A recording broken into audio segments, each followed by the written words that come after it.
জয় মা লক্ষ্মী, জয় শ্রীনারায়ণ। বন্ধুরা, আজ অগ্রহায়ণ মাসের বৃহস্পতিবার।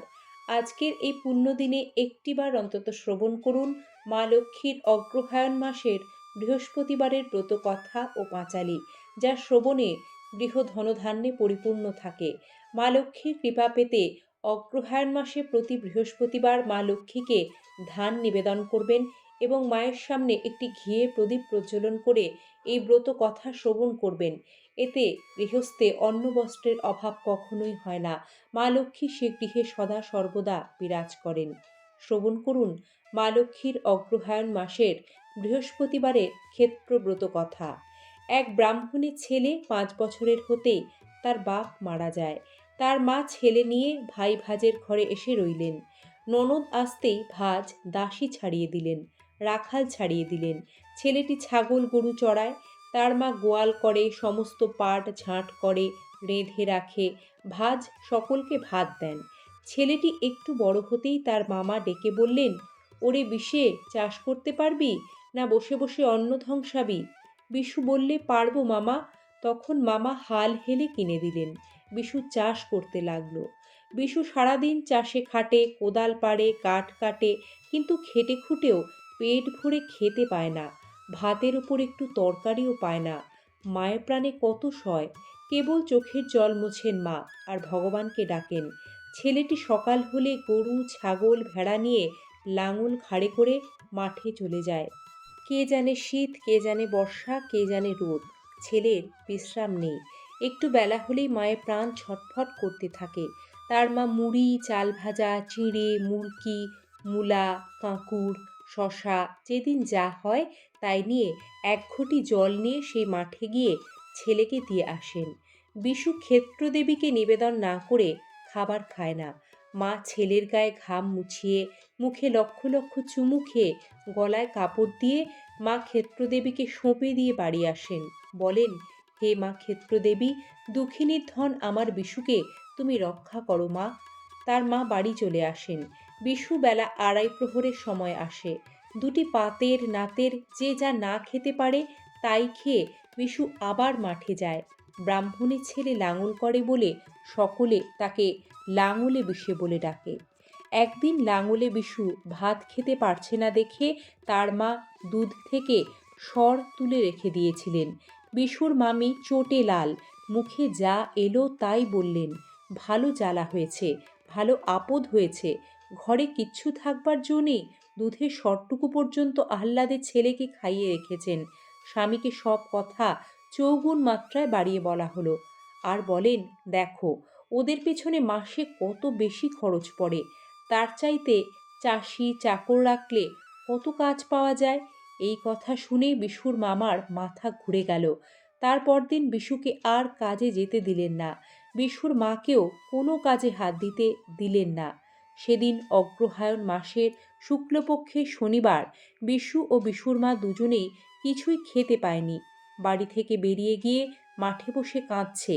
এমন সময় ক্ষেত্রদেবী বৃদ্ধ ব্রাহ্মণীর বেশে লাঙলা বিশুকে দেখা দিয়ে বললেন, বিশু, তোমার সাপে বর হয়েছে বাছা, তুমি কেঁদো না।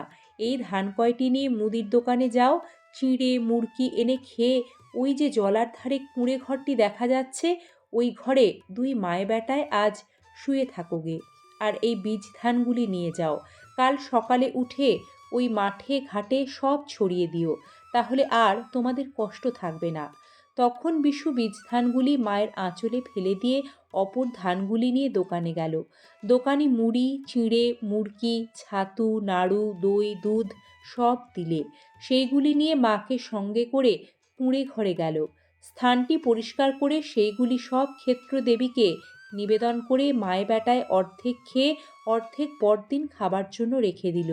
তারপর দিন স্নান করে শুদ্ধাচারে বীজ ধানগুলি ঘাটে মাঠে ছড়িয়ে দিল। তারপর বাসি চিঁড়ে মুরকি যা ছিল দুজনে খেয়ে শুয়ে রইল। তার পরদিন সকালে মায়ে পয়ে উঠে দেখে যে একদিনে ধানের গাছ হয়েছে। কাছে গিয়ে দেখে ধান গাছে সোনার ধান ফলেছে। কতকগুলো লোক গিয়ে সেই দেশে জমিদারকে খবর দিলে। জমিদার সেখানে এসে স্বচক্ষে দেখে বিশুর আদ্যোপান্ত বৃত্তান্ত সমস্ত শুনে আশ্চর্য হলেন। আর বিশুকে বাড়িতে নিয়ে গিয়ে বিশুর পৈতা দিয়ে তাঁর মেয়ের সঙ্গে বিয়ে দিয়ে সেই জমি বিশুকে যৌতুক দিলেন। বিশু সোনার ধান কেটে মড়াই বাঁধলে, কত খাটে বেচলে, কত কুঁড়ে ঘরে তুলে রাখলে, বিশুর সুখ আর ধরে না। ক্রমে বিশুর খুব বড় বাড়ি আরম্ভ হলো। দেশ দেশান্তর থেকে রাজ মজুর এসে খাটতে লাগলো। ওখানে বিশু বাড়ি থেকে চলে আসায় তার মামা মামির লক্ষ্মী তাদের ত্যাগ করেছে। ক্ষেত্রদেবী বিরূপ হয়েছেন। মামা মামি খেতে না পেয়ে খাটতে বেরিয়েছেন। অপর গ্রামে এক নতুন জমিদার বাড়ি করছে শুনে সেখানে গেলেন তারা। সেখানে তারা খোয়া ভাঙছেন, তাগাড় মাখছেন, ইট বইছেন। এমন সময় বিশু দেখতে পেয়ে মাকে বললে, ওমা, সর্বনাশ হয়েছে, মামা মামি খাটতে এসেছে, যাও শীঘ্র তাদের আদর করে নিয়ে এসো, ওরাই আমার ঐশ্বর্যের মূল। তখন বিশুর মা দাসী পাঠিয়ে তাদের দুজনকে বাড়ির ভেতর আনলেন। বিশু ও বিশুর মাকে দেখে মামা মামি কেঁদে ফেললেন। বিশু মামা মামিকে প্রণাম করে সকল কথা জিজ্ঞাসা করলে। তারপর তাদের তেল মাখিয়ে, স্নান করিয়ে, গরদের কাপড় পরিয়ে, 50 ব্যঞ্জন ভাত খাইয়ে কিছুদিন বাড়িতে রেখে আদর যত্ন করলে। আবার অগ্রহায়ণ মাস এলো। এই অগ্রহায়ণের বৃহস্পতিবার বিশু তার মামা মামিকে দিয়ে ক্ষেত্রলক্ষ্মীর ব্রত করালো। তারপর মামা মামিকে ধন দৌলত দিয়ে, দাস দাসী সঙ্গে দিয়ে পালকি করে বাড়ি পাঠিয়ে দিলে বিশু। ক্ষেত্রদেবীর কৃপায় মামা মামির ক্ষেত্র ভরা ধান হলো, গোয়াল ভরা গরু হলো, দাস দাসী হাতি ঘোড়া হলো। কিছুদিন পর মামা মামি বিশু আর বিশুর মাকে নিমন্ত্রণ করে বাড়িতে আনালেন।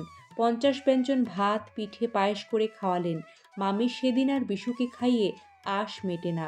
খাওয়ার কিছুক্ষণ পরে আবার মামি এক বাটি দুধ সর এনে বিশুর মুখে ধরে বললেন, খাও বাবা, ওবেলা ভাত খেতে পারোনি, এইটুকু খাও। বিশু তখন হাসতে হাসতে বললে, মামা মামি লাঙলা বিশু জলার ধারে ঘর, এখন কেন বিশুর মুখে বাটি ভরা সর? মামি তখন লজ্জায় মুখ তুলতে পারলেন না। এখন লাঙলা বিশুর হাতি ঘোড়া, দাস দাসী, ধন দৌলত কিছুরই অভাব নেই। বিশু এখন বিশ্বনাথ। সেই থেকে বিশ্বনাথ আর তার মামা মামি খুব ঘটা করে প্রতি বছর এই অগ্রহায়ণ মাসে ক্ষেত্রব্রত পালন করতে লাগলেন। সেই অবধি পৃথিবীতে ক্ষেত্রব্রত প্রচার হলো। জয় মা লক্ষ্মী। মা লক্ষ্মীর কৃপায় এই অগ্রহায়ণ মাস আপনাদের সকলের জীবনে বয়ে আনুক সুখ সমৃদ্ধি। ঈশ্বর আপনাদের মঙ্গল করুন।